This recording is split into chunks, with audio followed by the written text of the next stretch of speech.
Hello students, कैसे हैं आप सब। आई होप आप सब अच्छे होंगे।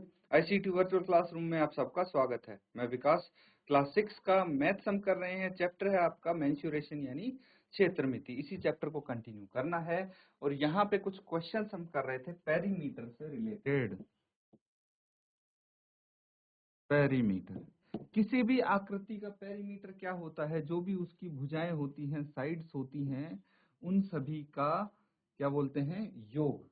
ठीक है, जो भी साइड्स होती है सबको जोड़ के पेरीमीटर यानी परिमाप आता है। अब आकृति आपकी 3 साइड्स वाली भी हो सकती है, 4 भुजाओं वाली भी, 5 भुजाओं वाली, 6 भुजाओं वाली एंड सो ऑन। ठीक है, अलग अलग वही भुजाएं हो सकती हैं उसकी। तो इनके पर्टिकुलर नाम हैं। जैसे 3 भुजा की आकृति को ट्रायंगल बोलते हैं, जिसकी 4 भुजा हैं उसको क्वाड्रिलेटरल, 5 भुजा को पेंटागन, 6 भुजा को हेक्टागन, ऐसे करके चलते जाते हैं नंबर। ठीक है, तो बस आपको पेरीमीटर कैसे निकालना है ये पता है, बाकी कोई दिक्कत नहीं है। अब जो 4 भुजाओं वाली फिगर आती है उसमें 2 चीज आ जाती हैं, एक तो आ जाता है स्क्वायर और एक आ जाता है रेक्टेंगल। इसके आधार पे भी आपने काफी सारे क्वेश्चंस किए हैं। चलिए कुछ और क्वेश्चंस हम करते हैं, चलते हैं क्वेश्चन पे। Two sides of a triangle are 12 centimeter and 14 centimeter. The perimeter of the triangle is 36 centimeter. What is the third side? इस बार थर्ड साइड पूछी गई है। एक त्रिभुज की 2 भुजाएं 12 सेंटीमीटर तथा 14 सेंटीमीटर। इस त्रिभुज का परिमाप 36 सेंटीमीटर है। इसकी तीसरी भुजा की लंबाई क्या होगी? तो बहुत ही इजी और अच्छा क्वेश्चन है। एक त्रिभुज है, मान लीजिए ए बी सी। ठीक है, इसकी जो 2 भुजाएं हैं उनका है 12 एंड 14 सेंटीमीटर माप है। ठीक है, और इसका जो परिमाप है वो कितना है? वो है 36 सेंटीमीटर। तो आपको ये तीसरी भुजा क्या होगी, इसकी लंबाई क्या होगी, ये ज्ञात करना है। बहुत आसान है ना। पेरीमीटर पता है आपको, तीनों भुजाओं का योग होता है, जिसमें से 2 भुजाएं पता है तो तीसरी भुजा इजीली निकाल सकते हैं हम। नोट डाउन करके सॉल्व करेंगे और आंसर बताएंगे तीसरी भुजा का माप क्या होगा इसका।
ठीक है बच्चों, इस क्वेश्चन को हम सॉल्व करेंगे। तो देखिए, सबसे पहले हम क्या कर सकते हैं, यहाँ पे जो आपकी यहाँ पे तीसरी साइड है, ठीक है, उसको हम x मान सकते हैं, है ना। तो यहाँ पे लिखिए, लेट द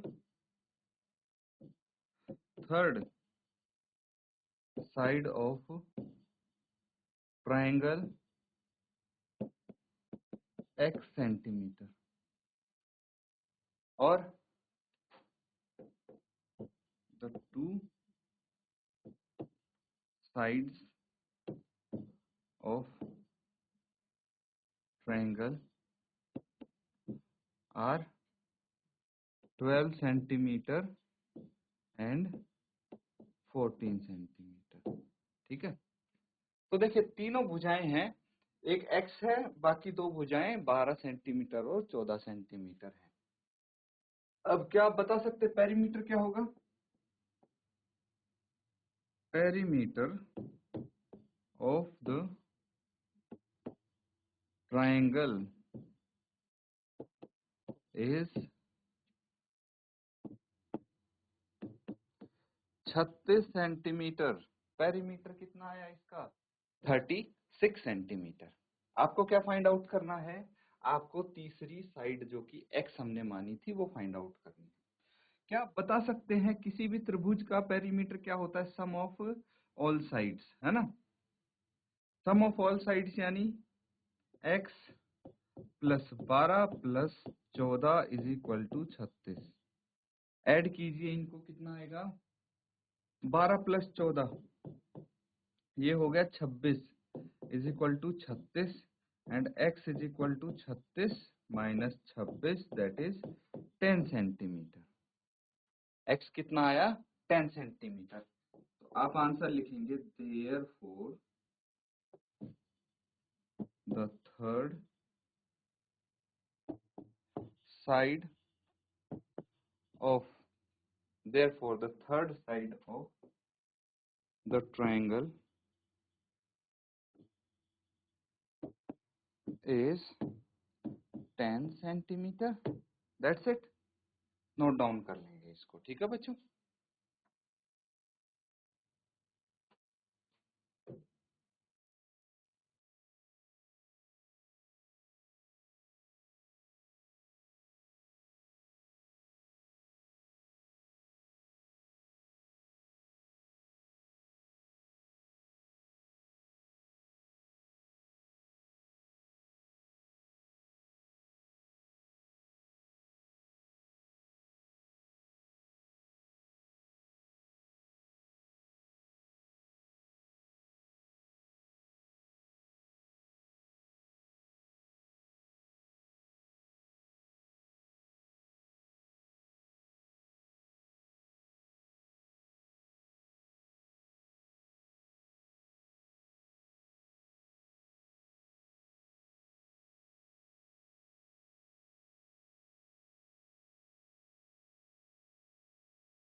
तो बच्चों आई होप आपने ये कंप्लीट कर लिया होगा। अगला क्वेश्चन करेंगे अब।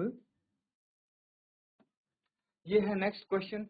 Find the cost of fencing a rectangular park of length 175 metre and breadth 125 metre at rate of ₹12 per metre. ठीक है।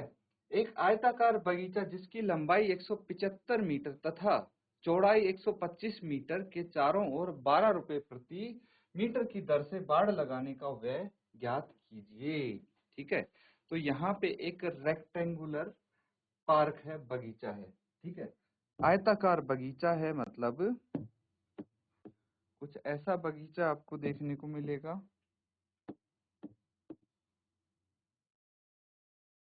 क्या क्या गिवन है इसमें? भाई इसकी लंबाई 175 मीटर है, 175 मीटर है। चौड़ाई 125 मीटर है। अब इसके चारों ओर फेंस करनी है आपको, बाड़ लगानी है। तो इसके पेरीमीटर के बराबर ही फेंस लगेगी। जितना इसका पेरीमीटर होगा उतनी ही फेंस की रिक्वायरमेंट हमें होगी। तो पेरीमीटर निकालेंगे सबसे पहले। तो अगर पेरीमीटर आपका आ जाता है तो आप क्या करेंगे? यहाँ पे कॉस्ट गिवन है कि 1 मीटर बाड़ लगाने की कीमत 12 रुपए है। तो जितना पेरीमीटर आएगा उतने मीटर बाड़ लगाने की कीमत क्या होगी, ये आप इजीली बता सकते हैं। नोट डाउन करके इसका आंसर लिखिए।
ठीक है बच्चों, इसको अब साथ में हम सॉल्व करेंगे। देखिए यहाँ पे सबसे पहले क्या दिया है उसको चेक करते हैं। आपको लेंथ और ब्रेड्थ दी है रेक्टेंगुलर पार्क की, लिख लीजिए length of a rectangular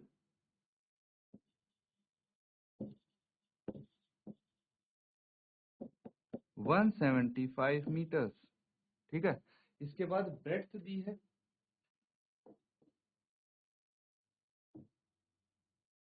breadth of a rectangular park कितनी गिवन है 125 metre.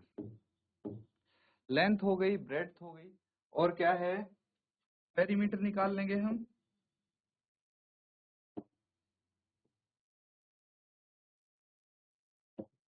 Perimeter of a rectangular park क्या हो जाएगा 2 इंटू लेंथ प्लस ब्रेड्थ। यही तो फॉर्मूला होता है पेरीमीटर का। चलिए फटाफट पेरीमीटर निकाल लेते हैं। अब लेंथ कितनी है 175 मीटर और ब्रेड्थ कितनी है 125 मीटर। ठीक है, 175 प्लस 125 कितना होगा, देखिए 75 प्लस 25 ये 200 हो गया। 175 प्लस 25 उसमें 100 जोड़ेंगे तो कितना हो जाएगा 300। 300 metre that is 300 into 2 600 metre. तो 600 मीटर आ गया पेरीमीटर ऑफ रेक्टेंगुलर पार्क। समझ गए। अब क्या करना है, अब हमें निकालनी है कॉस्ट। तो उसके लिए आपको पता है 1 मीटर की कॉस्ट कितनी होगी, है ना। लिख लीजिए कॉस्ट ऑफ फेंसिंग 1 मीटर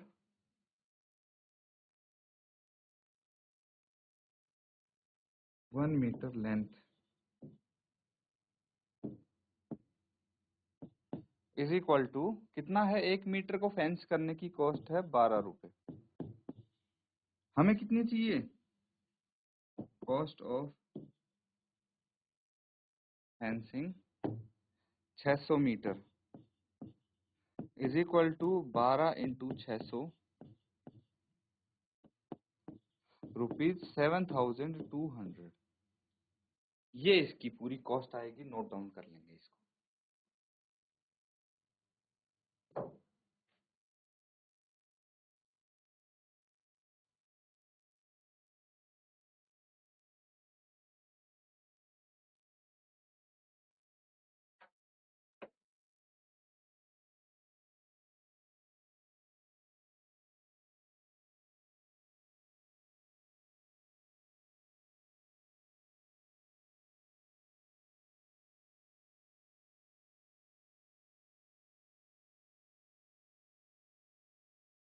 तो बच्चों ये कर लिया सबने note down.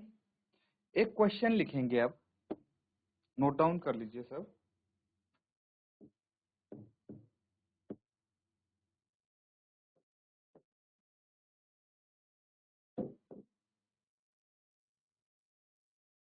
Sweety runs around a square park of side 75 meters.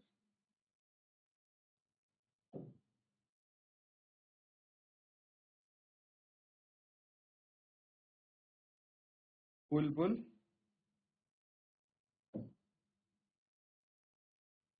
runs around a rectangular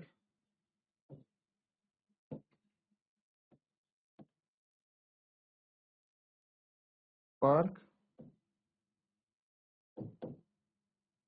with length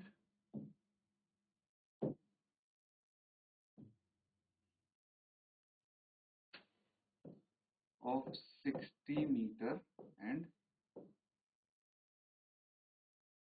breadth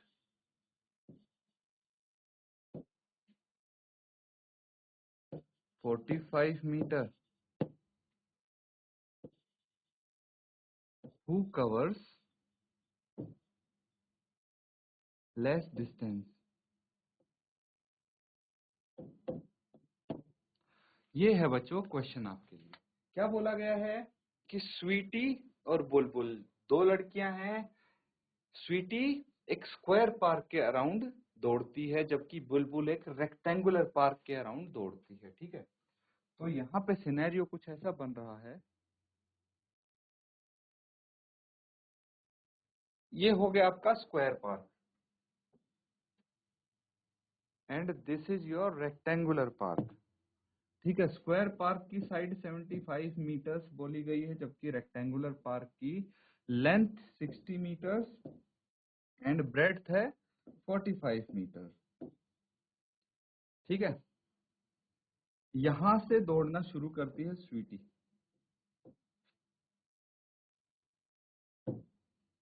यहां से दौड़ना शुरू करती है और ये पूरा चक्कर काट के वापस यहाँ आ जाती है। समझ गए? यहां से बुलबुल दौड़ना शुरू करती है और ये पूरा यहाँ पे राउंड लिया उसने और वापस इस पॉइंट पे आ गई।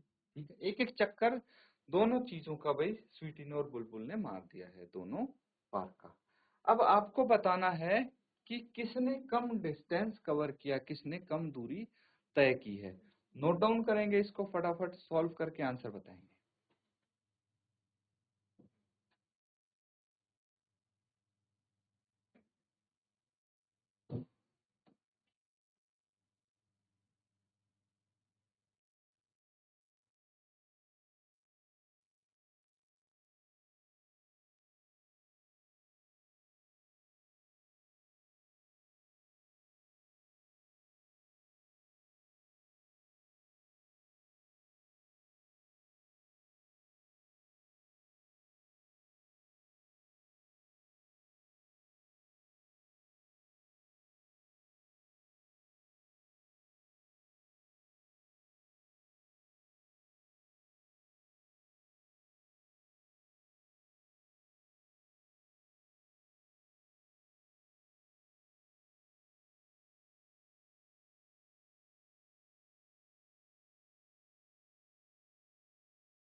ठीक है बच्चों, ये क्वेश्चन है, इसको सॉल्व करने के लिए हम बारी बारी क्या करेंगे, दोनों फिगर्स का पेरीमीटर निकालेंगे।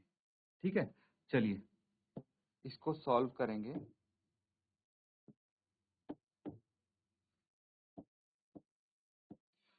सबसे पहले आप लिखेंगे लेंथ, हम सबसे पहले स्क्वायर की बात करेंगे, तो side of the square is equal to 75 metre. ठीक है, स्क्वायर की साइड पता लग गई और हमें रेक्टेंगल की भी लेंथ और ब्रेड्थ पता है ना। Length of the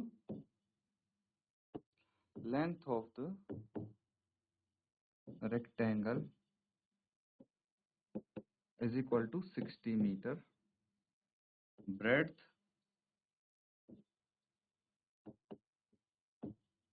of the rectangle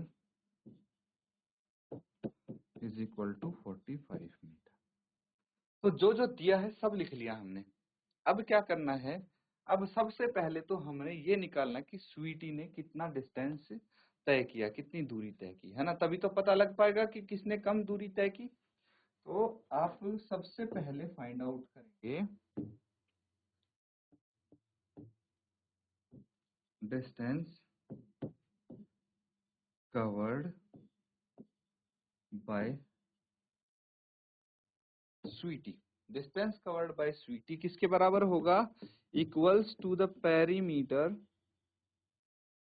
perimeter of square. Square के परिमाप के बराबर होगा, पेरीमीटर के बराबर हो जाएगा। ठीक है, इसको नोट डाउन कर लीजिए। अब इसके बाद क्या करना है, ध्यान से समझना। देखिए, पेरीमीटर ऑफ स्क्वायर क्या होगा, वो लिखेंगे हम perimeter of square is equal to 4 into side. भाई साइड इंटू 4 होता है पेरीमीटर ऑफ स्क्वायर। चलिए फटाफट बताइए क्या होगा, 4 into side of a square 75 metre. तो 75 को 2 से गुना करेंगे, 75 का 2 गुना 150, तो 4 गुना कितना हो जाएगा, 300।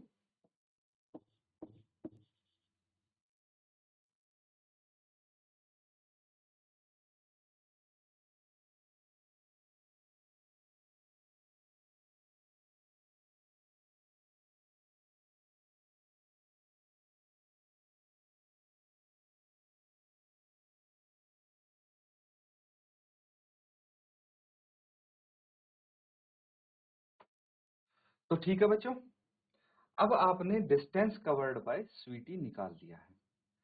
इसके बाद क्या चाहिए हमें, डिस्टेंस कवर्ड बाय बुलबुल। चलिए नेक्स्ट करेंगे आप distance covered by Bulbul is equal to perimeter of the rectangle.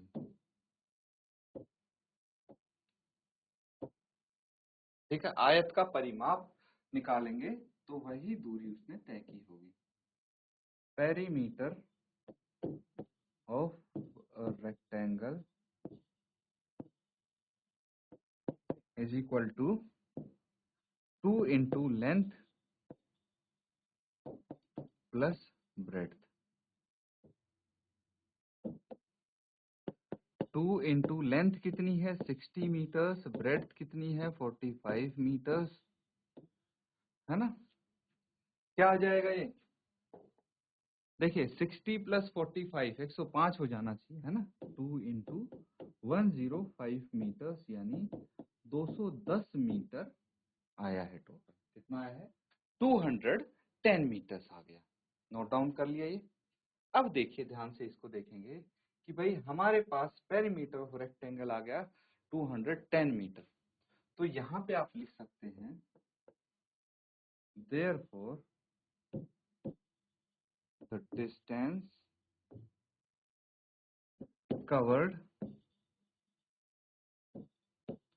by Bulbul is 210 metre. ठीक है, जबकि 10 the distance covered by Sweety is 300 metre. देखिए स्वीटी ने डिस्टेंस तय किया 300 मीटर और बुलबुल ने किया 210 मीटर। ठीक है, अब लिखेंगे सो बुलबुल कवर्ड लेस डिस्टेंस। पता लग गया कि बुलबुल ने कम दूरी तय की। इस तरह के कुछ प्रैक्टिकल सवाल भी आपके सामने आ सकते हैं, है ना। ये जो क्वेश्चन पूछा गया है ये प्रैक्टिकली पॉसिबल है ना, कि जेन्युइन में ये चीज हुई हो। तो ऐसे ही कई सारी चीजें हैं, बहुत हेल्प मिलेगी आपको पेरीमीटर अगर निकालना आता है तो इसको नोट डाउन कर लेंगे। कुछ डाउट लगता है आप पूछ सकते हैं।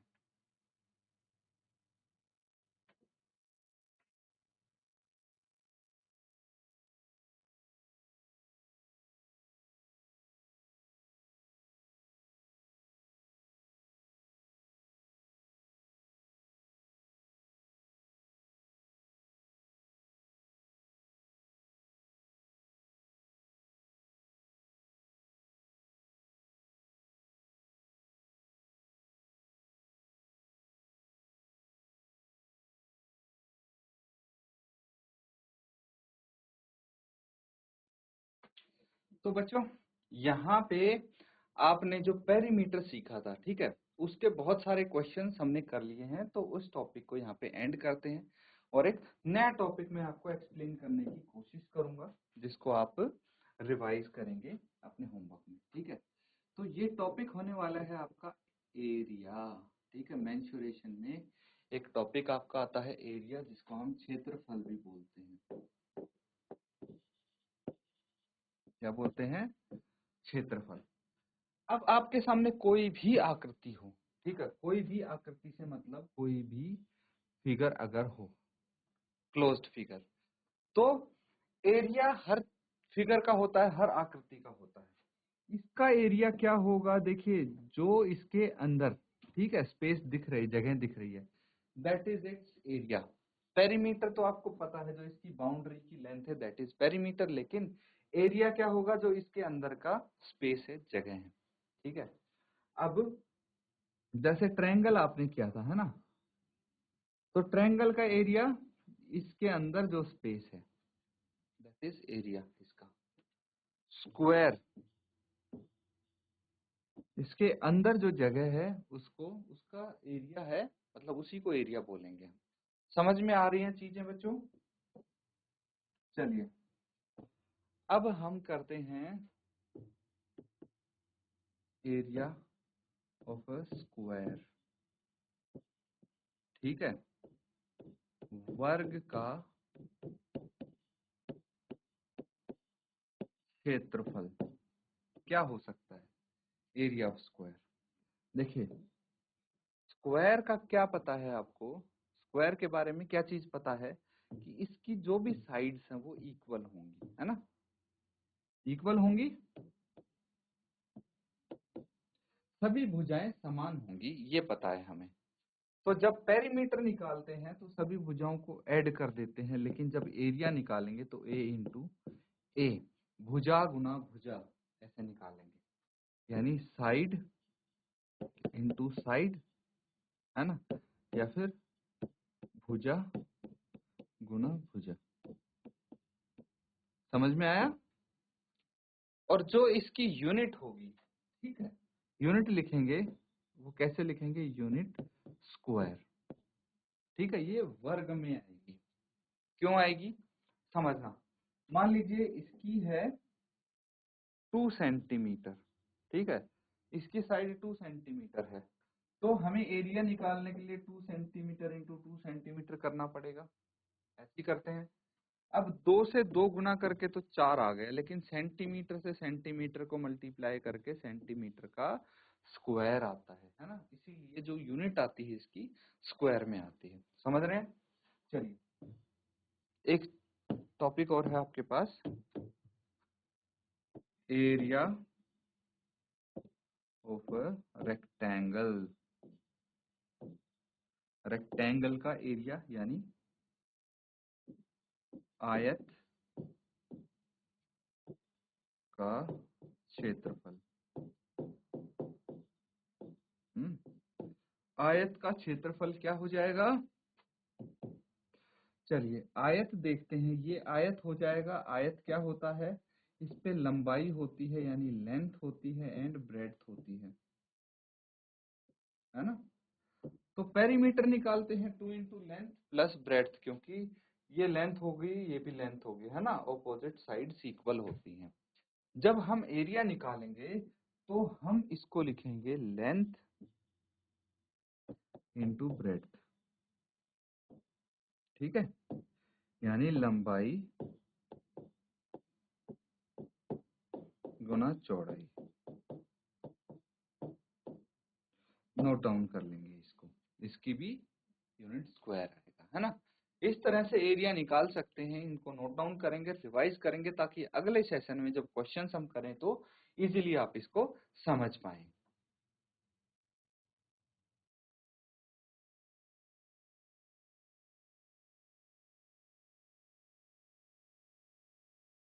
तो बच्चों, आज के लिए हम इतना ही करेंगे। जो यहाँ पे हमने पढ़ा है उसको रिवाइज जरूर करते रहिए। इसी के साथ आज का सेशन एंड करते हैं। Thank you and have a nice day.